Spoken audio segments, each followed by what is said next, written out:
اور پڑھانے والے کے لیے اس کی آدھی تنخواہ بھی قبول کرنے میں ان کو موت آ جاتی ہے۔ ایک دعوت فکر دے رہا ہوں، سوچ کر اٹھو، ورنہ ایک دن آئے گا تم امام ڈھونڈتے پھرو گے، امام نہیں چور امام ملے گے تمہیں۔ باہر سے جتنے بھی آ رہے ہیں سب چور آ رہے ہیں، آپ اس بات کو اچھی طرح سمجھ جاؤ۔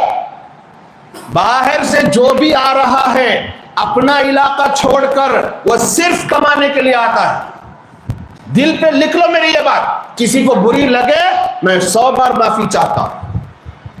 جو آدمی اپنا علاقہ چھوڑ کر اپنے علاقے کی جہالت کو ختم کیے بغیر، اپنے علاقے کی علمی پیاس بجھائے بغیر کہیں دور دراز کا سفر کر کے کسی اچھے اسٹیٹ کا انتخاب کر کے، اچھے اسٹیٹ کے اچھے ضلع کا انتخاب کر کے جا رہا ہے تو سمجھ جاؤ وہ لوگوں کو دین پہنچانے کے لیے نہیں بلکہ اپنی ضرورت پوری کرنے کے لیے جا رہا ہے، اپنی خواہشات پوری کرنے کے لیے جا رہا ہے۔ تو باہر سے جتنے بھی آتے ہیں اللہ معاف کرے، ان سے کوئی امید نہیں رکھی جا سکتی، برائے نام کام کریں گے، ان کے دل میں تکلیف ہی نہیں ہے کہ یہ بدعت میں ہماری قوم ہے، ان کو کیسے بچائیں، یہ حرام میں ہماری قوم جا رہی ہے، ان کو رتی برابر پرواہ نہیں، قوم کیا کرا مرو کرو، ان کو اس سے کوئی نہیں، لیکن مجھے کمانا ہے مسجد کے نام پر، مدرسے کے نام پر، مکتب کے نام پر، قرآن خوانی کے نام پر اور بھاڑوں کے نام پر، ٹیوشنز کے نام پر، عورتوں کو پڑھانے کے نام پر، نوجوان بچیوں کو پڑھانے کے نام پر، بالغ لڑکیوں کو پڑھانے کے نام پر کسی بھی طریقے سے مجھے کمانا ہے اور میری ضرورت پوری کرنی ہے اور میرے اپنے گاؤں میں مجھے بنگلہ بنانا ہے۔ یہ سوچ ہے آج کی، یہ کڑوی حقیقت ہے، تم لوگ مانو یا نہ مانو، لیکن ہر علاقے میں اپنے علاقے کی امت اور قوم کا درد رکھنے والے بھی کچھ علماء ہوتے ہیں۔ میں صرف اتنا کہنا چاہ رہا ہوں کہ ان کو پروموٹ کرو،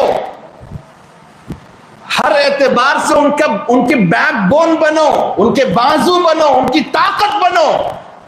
تب وہ بڑھ چڑھ کر امت کے لیے کام کریں گے۔ ہماری ہی قوم ہماری طاقت نہیں بنتی، یہی تو افسوس کا مقام ہے۔ ہماری ہی قوم ہماری جڑیں کاٹتی ہے، ہماری ہی قوم ہمارے ہی علماء کے جڑیں کاٹ کر بٹھا دیتی ہے، اور ان کی جگہ کسے لایا جاتا ہے؟ ایک باہر سے آنے والا جو صرف اپنے پیٹ پوجا کے لیے آیا ہے، اسے لوگوں کے دین کی بربادی سے، ایمان کی بربادی سے، عقیدوں کی خرابی اور غیر درستگی سے اسے کچھ بھی لینا دینا نہیں۔ جا کر دیکھ لو مسجدوں کا حال، برسوں سے بدعتیں چل رہی ہیں، لیکن باہر سے آئے ہوئے امام صاحب کی ہمت نہیں کہ وہ ختم کر سکے۔ برسوں سے سب جانتے ہیں کہ بدعت ہے، لیکن چھوڑو حکمت کے نام پر چھوڑو، سب چھوڑو۔ امت حرام میں ہے لیکن بیان کیا ہو رہا ہے؟ محرم کی فضیلت کا بیان ہو رہا ہے۔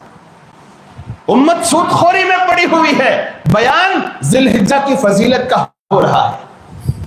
امت قدم قدم پر رشوت خور بنتی جا رہی ہے، جس کی وجہ سے جہنم کی مستحق ہوتی جا رہی ہے، اور مسجد میں بیان ہوتا ہے نماز کی فضیلت کا۔ یہی تو حال ہے آج پورے معاشرے کا۔ ایسے میں اگر گنے چنے کچھ مقامی علماء امت کا درد لے کر واقعتاً قوم کی فکر میں کچھ کرنے کے لیے آگے بڑھنا چاہتے ہیں تو وہ کاٹنے والی بھی کوئی اور نہیں، ان کی ہی قوم ہوتی ہے، ان کے ہی اپنے ہوتے، ان کو کاٹ کر بٹھا دیتے ہیں، اور ان کی جگہ پر لایا جاتا ہے وہ میٹیریل، وہ لوگ جن کے دلوں میں امت کی خستہ حالی، امت کی بے دینی، امت کی بے راہ روی، امت کا گناہوں میں ملوث ہونا کوئی معنی نہیں رکھتا۔ ہوش کے ناخن لو میرے بھائیوں، میری یہ بات جہاں تک ہو سکے پہنچاؤ کہ آج وقت آ چکا ہے، ہر علاقے کے لوگوں کو فیصلہ کرنا پڑے گا کہ دو طرح کے ہر علاقے میں علماء اور علم والے موجود ہیں۔ ایک کیٹیگری وہ ہے